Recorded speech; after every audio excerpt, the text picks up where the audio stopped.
Halo Halo semua, semua, nama saya Grandson Suranta Sudlingga. saya Agnes. Nama saya Manda. Nama saya Ibnu Nisbah Halawa. Nama saya Alvin. Di sini kami akan memberikan contoh kasus yang menyimpang dari sila pertama sampai kelima Pancasila. Kasus yang menyimpang dari sila pertama Pancasila, yaitu ketuhanan yang Maha Esa, adalah film His Only Son yang diproduksi di Amerika Serikat dan dirilis pada 30 Agustus di bioskop Indonesia. Film ini terinspirasi dari kisah Abraham dalam Alkitab Kristiani, yang dimana Abraham diuji keimanannya oleh Tuhan yang disampaikan Tuhan lewat mimpi agar Abraham mempersembahkan putra tunggalnya Ishak di Gunung Moria. Tetapi pimpinan Komisi 8 DPR meminta penayangan film His Only Son dihentikan karena menurutnya cerita di film itu tidak sesuai dengan cerita Nabi Ibrahim versi Islam. Beredarnya film His Only Son di Indonesia sebaiknya dihentikan atau dibanded karena narasi film ini penuh dengan kontroversi. Muatan film ini tidak seperti pemahaman selama ini tentang sejarah Nabi Ibrahim yang diyakini umat Islam di Indonesia. Pada umumnya, kata Wakil Ketua Komisi 8 DPR. Jadi dalam kasus ini dapat disimpulkan bahwa adanya ketentangan di mana sudah dijelaskan bahwa film His Only Son dibuat sesuai dengan ajaran Alkitab dan dituju kepada orang Kristiani, tetapi dihentikan karena menyimpang dari ajaran agama Islam. Di sini berarti kita tidak menghargai dan menghormati agama yang berbeda atau perbedaan kepercayaan yang ada di Indonesia. Kasus HAM yang melanggar sila kedua yaitu kasus tentang cabuli 15 anak pembina pramuka divonis kebiri kimia dan 12 tahun penjara. Dalam kasus ini, pelaku merayu para korban untuk menghadiri pendalaman materi pramuka di rumahnya agar menjadi tim pramuka elit. Berdasarkan laporan yang masuk ke polisi hingga saat ini, anak yang mengaku menjadi korban sebanyak 15 orang. Mereka bukan hanya siswa pramuka, anak tetangga juga kerap menjadi korban. Pelaku sendiri sudah menjadi pembina pramuka sejak 4 tahun lalu. Dia membina pramuka di SMP dan satu SD negeri dan swasta di Surabaya.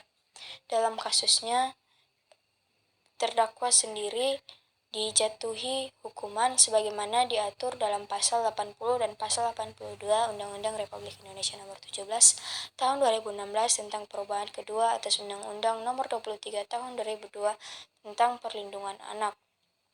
Dalam hal ini, hakim memutuskan pembina kegiatan pramuka asal Surabaya ini divonis hukuman kebiri selama 3 tahun. Dia juga divonis 12 tahun penjara dan denda 100 juta subsidiar kurungan 3 bulan. Atas kasus ini, pembina pramuka mengambil hak asasi anak-anak di bawah umur, sehingga anak-anak tersebut termasuk dalam pelanggaran hak asasi manusia. Yang saya ambil dari sila ketiga yaitu penyebab konflik Sampit 2001, kerusuhan antara suku Dayak dan suku Madura.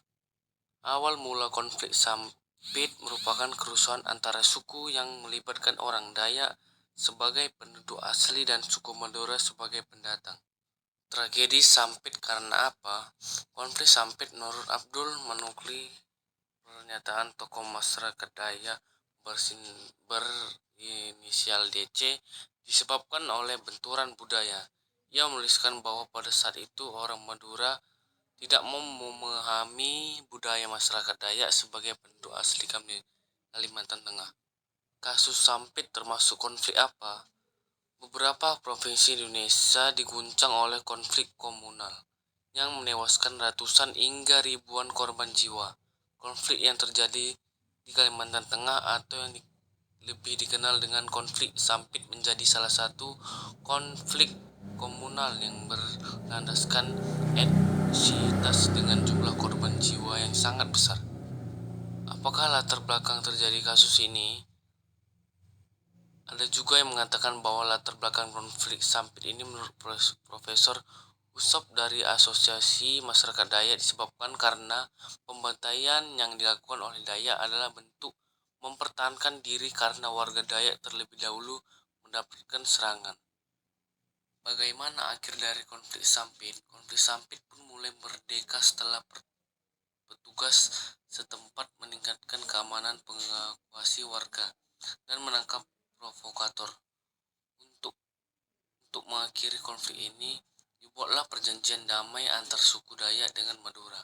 Guna memperingati perjanjian damai tersebut, maka dibentuk sebuah tugu perdamaian di Sampit. Deretan kekacauan pemilu 2019, bukti kegagalan KPU. Penyelenggaraan pemilu umum 2019 di sejumlah daerah mengalami kendala, mulai dari masalah distribusi logistik, kekurangan surat suara, kerusakan kotak suara, kerusakan surat suara, hingga surat suara tercoblos lebih dahulu. Deretan kasus ini menunjukkan KPU gagal menjamin pemilu berjalan langsung. Baik, saya akan menjelaskan menurut 5W dan 1H. Yang pertama, apa yang terjadi? Dalam penyelenggaraan pemilu umum 2019, yang terjadi adalah masalah distribusi logistik, kekurangan surat suara, kerusakan kotak suara, kerusakan surat suara, hingga surat suara tercoblos lebih dulu. 2. Siapa yang terlibat dalam kasus tersebut? Kalau dalam pertanyaan kedua ini, dalam informasi yang saya cari tidak terdapat nama, tetapi terdapat beberapa daerah yang terlambat akibat masalah tersebut.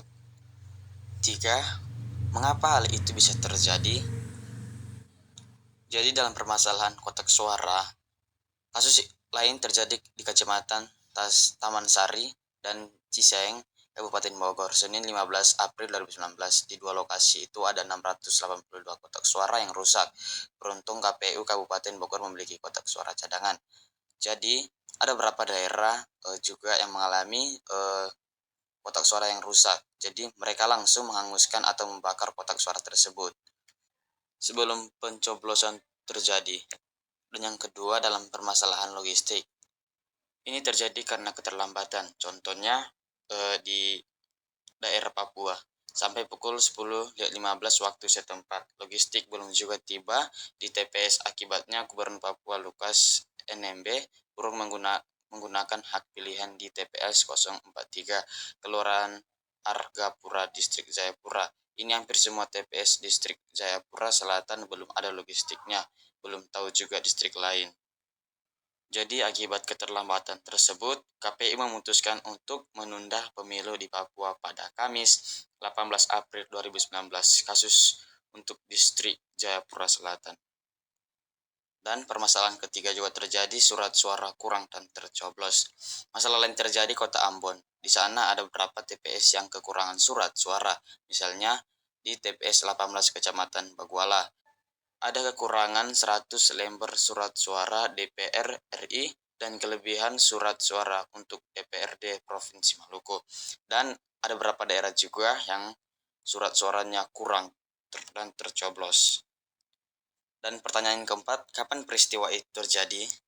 Dalam permasalahan kotak suara, itu terjadi pada Senin 15 April 2019. Dan dalam permasalahan logistik pemilu, itu terjadi pada Kamis 18 April 2019. Sedangkan dalam permasalahan surat suara kurang dan tercoblos tidak terdapat kapan terjadi peristiwa tersebut. Dan pertanyaan kelima, di mana peristiwa itu terjadi? Dalam permasalahan kotak suara rusak, itu terjadi di Kecamatan Taman Sari dan Ciseng, Kabupaten Bogor. Dan permasalahan logistik pemilu terlambat itu terjadi di Papua dan Maluku. Sedangkan surat suara kurang dan tercoblos itu terjadi di Kota Ambon. Dan pertanyaan keenam, bagaimana peristiwa itu terjadi? Kalau dalam permasalahan kotak suara rusak, itu mungkin terjadi karena keegoisan rakyat. Dan dalam permasalahan logistik pemilu terlambat, tidak tercatat atau tidak tercantum mengapa peristiwa itu bisa terjadi dalam informasi yang saya cari.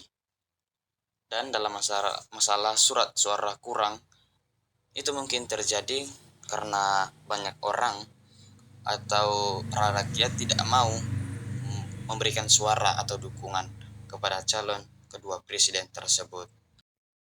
Contoh kasus yang menyimpang dari sila kelima Pancasila, yaitu kasus pelanggaran yang dilakukan oleh selebgram Rahel Peña. Nah, apa yang terjadi dalam kasus tersebut? Rahel Peña diduga kabur dari lokasi karantina usai berlibur dari Amerika Serikat. Di manakah Rahel Peña menjalani karantinanya? Dan kemanakah Rahel Peña setelah kabur dari lokasi karantina tersebut? Rahel Peña menjalani karantina di Wisma Atlet Pademangan. Pada saat Rahel Peña kabur dari lokasi karantina tersebut, ia langsung merayakan pesta ulang tahun di Bali dengan teman-temannya. Mengapa Rahel Peña bisa kabur dari lokasi karantina tersebut? Karena ada beberapa oknum yang membantu dia melarikan diri dari lokasi karantina tersebut. Siapa sajakah pihak yang terlibat dalam membantu Rahel Peña kabur dari lokasi karantina tersebut?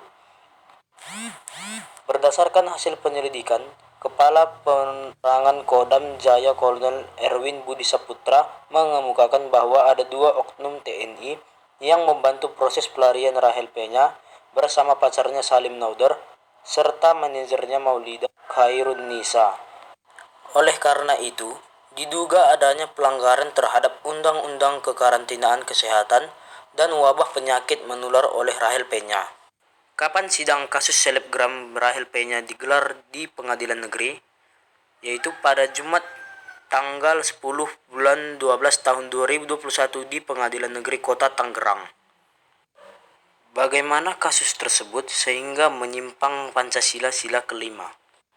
Kasus pelanggaran yang dilakukan oleh Rahel Peña tersebut dinilai melanggar nilai Pancasila kelima yang berbunyi keadilan sosial bagi seluruh rakyat Indonesia yang mengandung nilai luhur yaitu menjunjung tinggi keadilan sosial di kehidupan bermasyarakat khususnya dalam bidang ekonomi, politik, pendidikan, dan seterusnya. Yang dimana kasus Rahel Peña menggambarkan bahwa hukum di Indonesia tidak berlaku adil, melainkan hanya berlaku pada mereka yang memiliki tahta, uang, ataupun lainnya. Dibuktikan dengan bantuan oknum TNI yang membantunya untuk kabur dari masa karantina. Nah, itulah dia contoh kasus yang menyimpang dari sila kelima Pancasila.